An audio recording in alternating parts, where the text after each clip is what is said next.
Hi, everyone. My name is Dr. Samuel Afosa.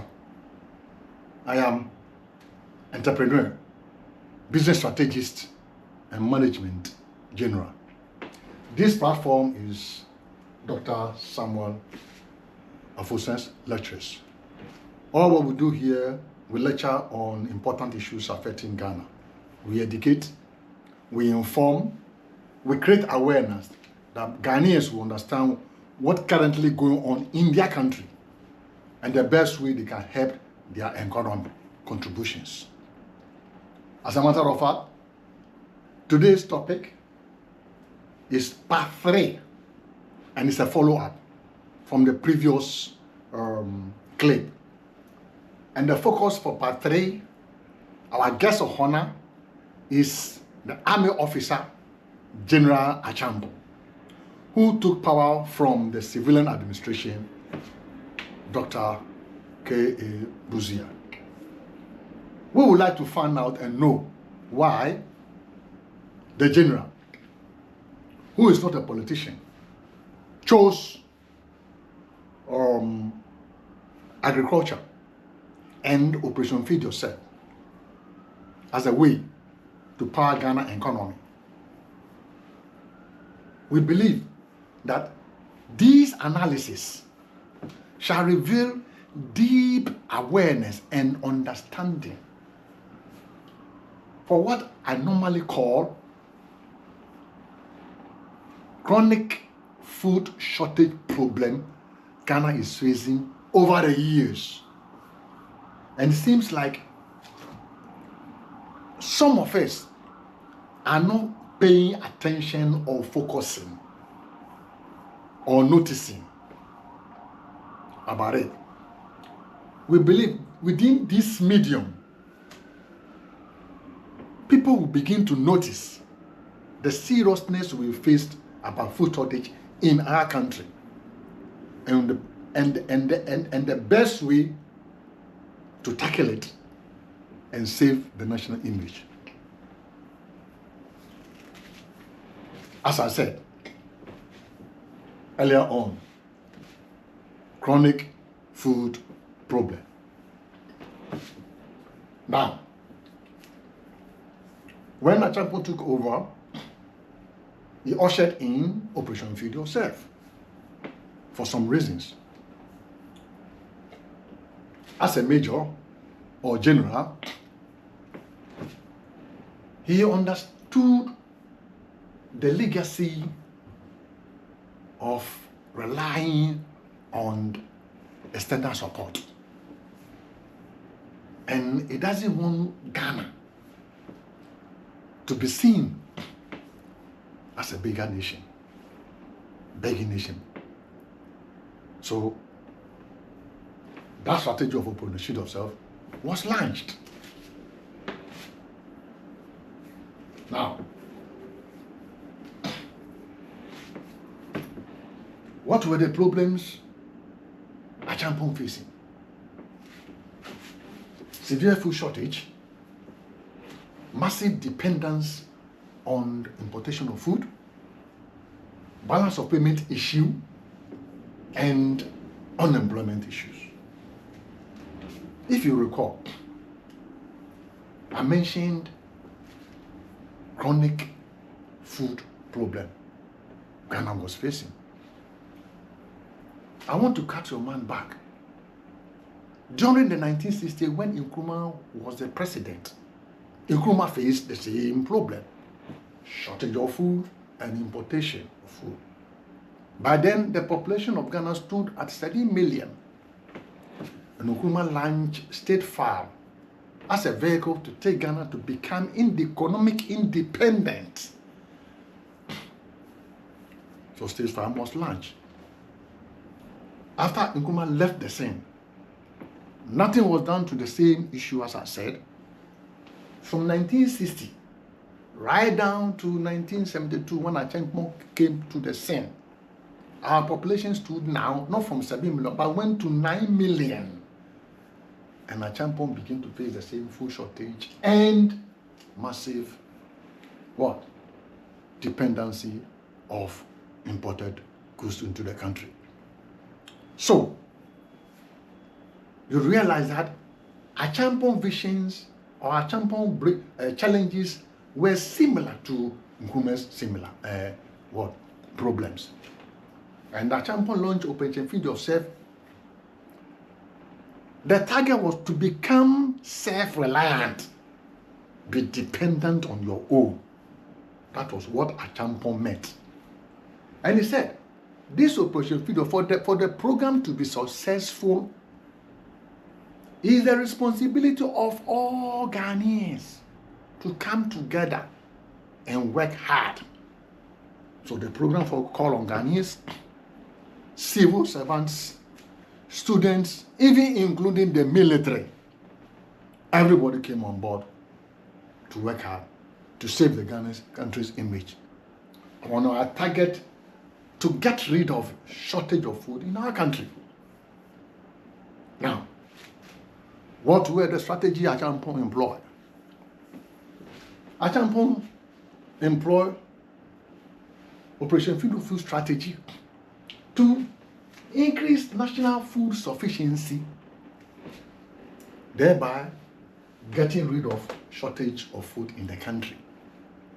And second, increase local food productivity at home by reducing your dependency on importation.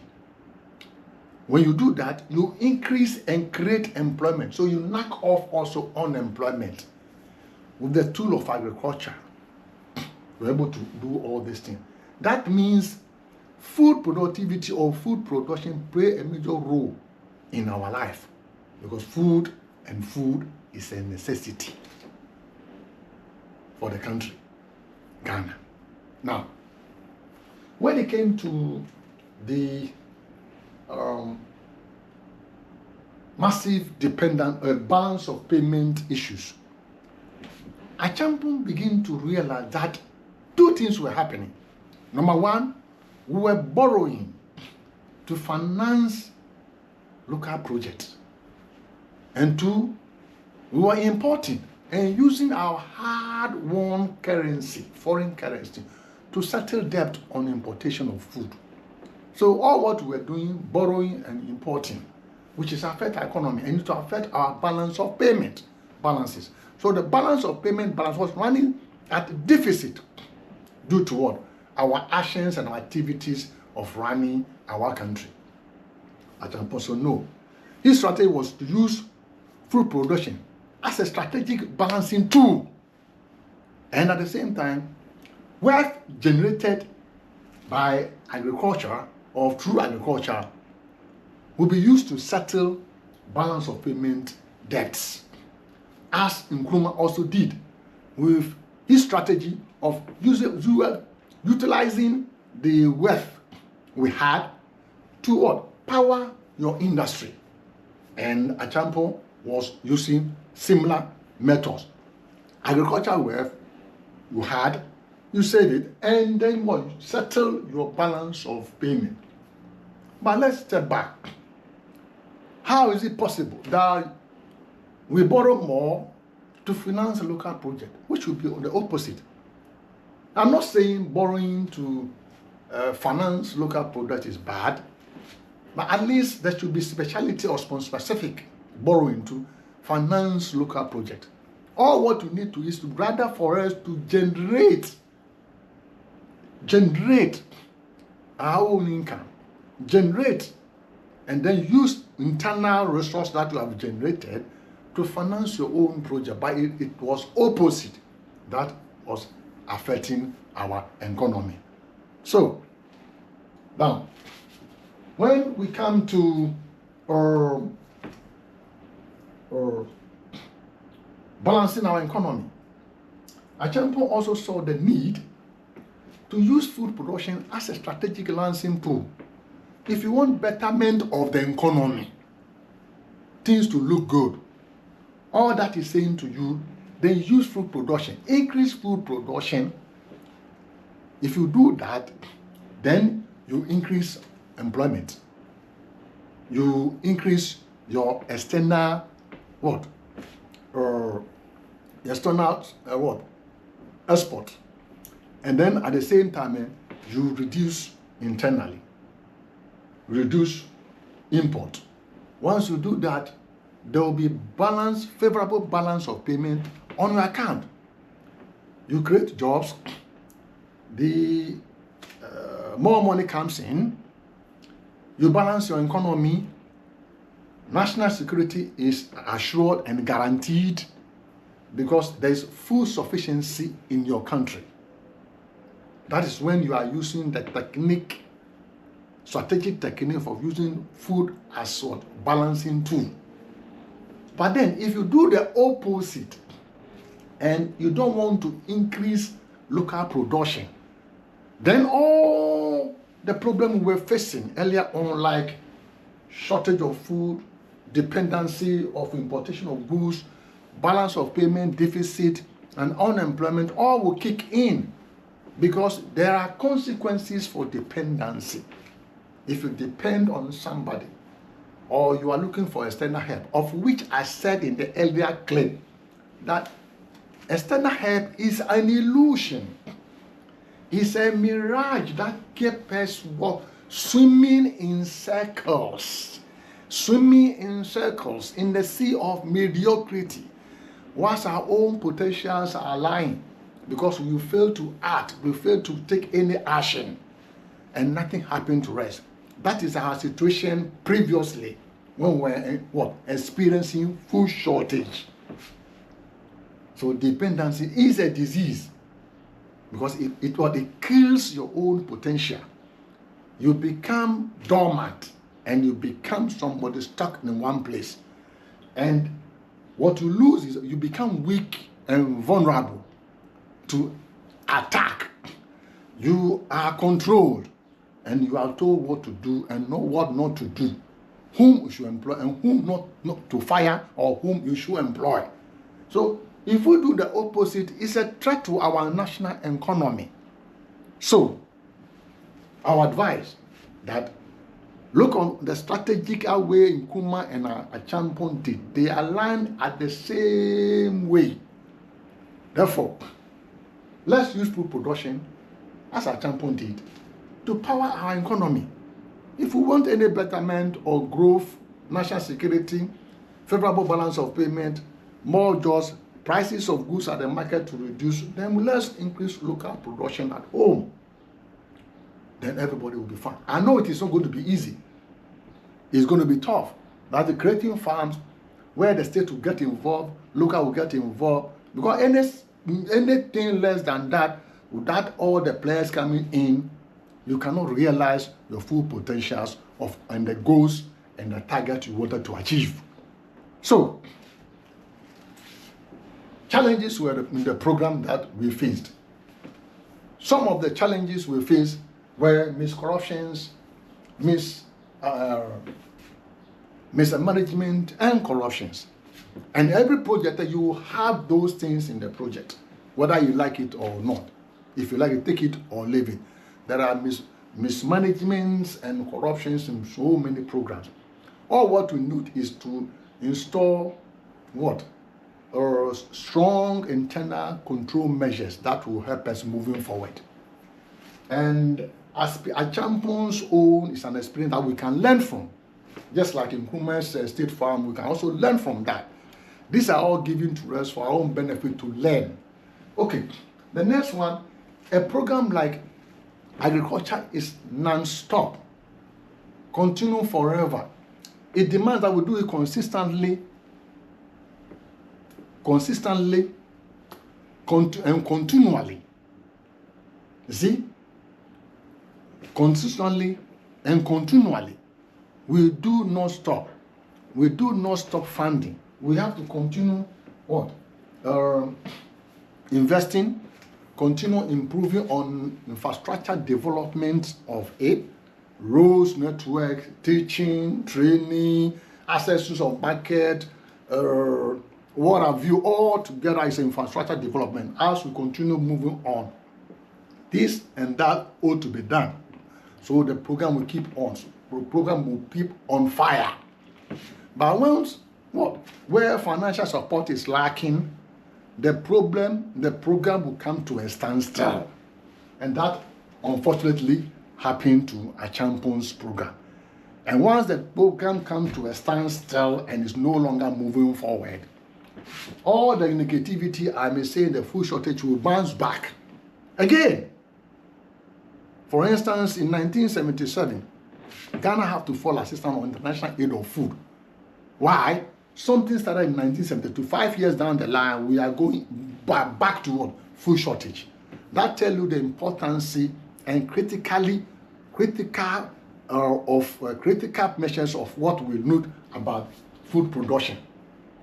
So, friends, that is what I'll talk about, food production. And at the same time, challenges Acheampong face. As a nation, we can go forward by learning what went from a mistake that happened on Acheampong time and Nkrumah time, bring them together and see where we can polish and then move on. Now, to you, my African brother or sister listening to me, one thing I want you to be sure is that Ghana problem is not different from your own. Both of us were all facing political independence. We all had political independence, and now economic independence, as Nkrumah said. And in Ghana, I've seen that, as Nkrumah said, agriculture is a crucial foundation for the country's economic development. So don't play with agriculture. And once we are advising our Ghanaian brothers and sisters, so we are also advising to you, we are speaking to you, that take agriculture seriously and use food production as a strategic land balancing tool to power your economy. All hands on deck. Everybody have to work hard. And that means you develop within, you build from within, you make laws that favor within, you make laws that favor entrepreneurs, businesses, and investors. You make laws that favor your land, resources you have, and then we also make laws that block people from buying things outside unless it's a specialty goods. Things made in Ghana should be bought from Ghana.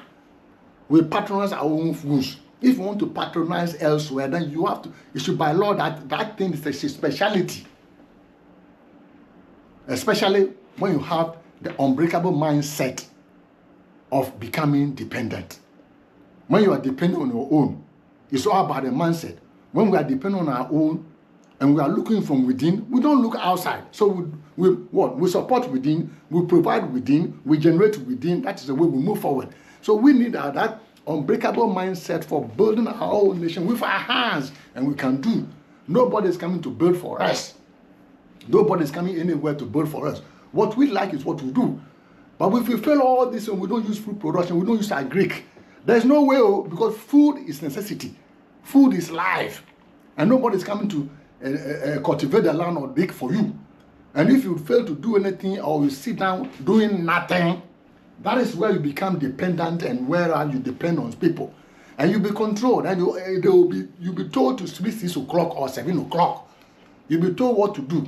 You'll be directed, and somebody will see somewhere and control your own president and where you are. Because you have failed to live as a human being. So, hear this and share this. This is part 3. Part 4 is coming right away. I want everybody to share. I want everybody to subscribe and know that this is the lifeblood of the African man. This is the lifeblood of human being. You cannot do anything without food, and you cannot live without food. We eat every day and we drink every day. So there should be a way that we should have long and sustainable planning and policy that can take us through this. Because whether you like it or not, you cannot do agriculture and sleep the next day. It's forever and non-stop business. Have that mindset. Economic independence, which is left. Political independence, according to Nkrumah, is nothing. So now let's fight for the economic independence within. It's for us to fight within. You are not going to fight anybody outside. Your land, begin to build it, begin to develop. Some other countries have developed their own. You also have to wait and develop your own and become dependent. And then you become free.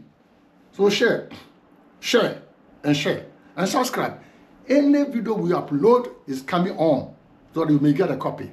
All I will say is that let's share, let's work together, let's come together, let's be aware, let's educate our people, let's educate our people very, very, very well to understand What I'm saying, all what we are facing in this our world is about food production. And the best way we can do it is to sit down and begin to look through this program and equip ourselves and do it. Now, I say bye-bye, share.